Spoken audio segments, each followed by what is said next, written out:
as I thought. He charged his Stegodon into the unit of Night Goblins. Didn't do that much with the impact hits, rolled 2. And he's killed another 2 with the Stegodon. Oh, no, this unit had nets, so yeah, that was handy, with especially with the skinks on top, rolling to wound. Yeah, in the end, he managed to do only 4 kills on the Night Goblins. So I did manage to win combat, but the Stegodon, being stubborn, held. And what I've done in return is charge the wall boss onto the rear of the Stegodon. It took a while to kill because there was no characters in range now, so the only thing I could do was attack the skinks on top. Managed to kill them eventually, but just took a while. You can see at the top, Squig Hopper's in prime position to charge the unit of skinks. I remember that Old Blood was a bit of a tank, so yeah, had every intention to charge the fleeing skinks already, but orcs and goblins being as they are, they squabbled. And you can see the big block of orcs with the goblin big boss.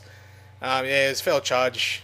Tried to charge the skink cohorts as well, but yeah, he fled with them earlier on. And there's the Squig Hoppers squabbling. So he's moved up his other Stegodon towards the flank of the orcs. Called a while because I thought I could get a charge off with the BSB.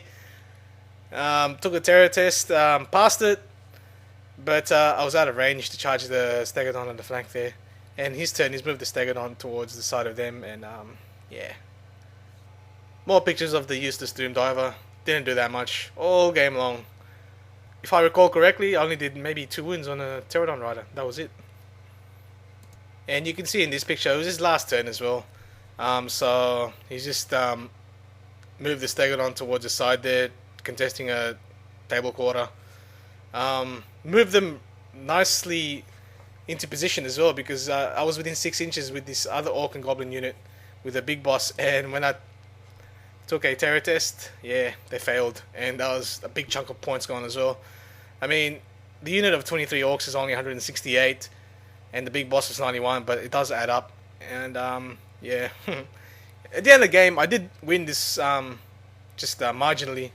In tournament points wise, it was a 12-8 win.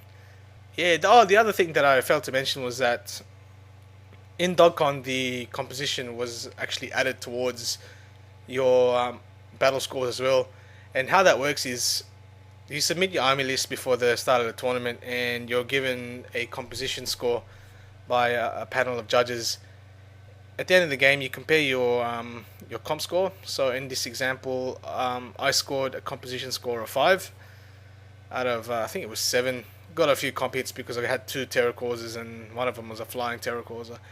Anyhow, I scored a 5 with composition. Dave's managed to score a composition of I think it was 3. And you compare composition scores, and you divide the final margin by 2. So 5 minus 3, 2.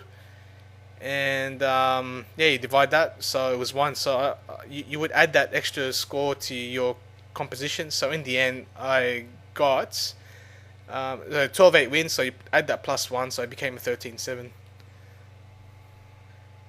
But yeah, like I said, not much of the pictures turned out too nicely in this game, or in the whole tournament really. So I'm going to flick through the rest of the camera later on and see if I've got any more nice pictures. Yeah, that's game 2 out of the way, and I'll see you around.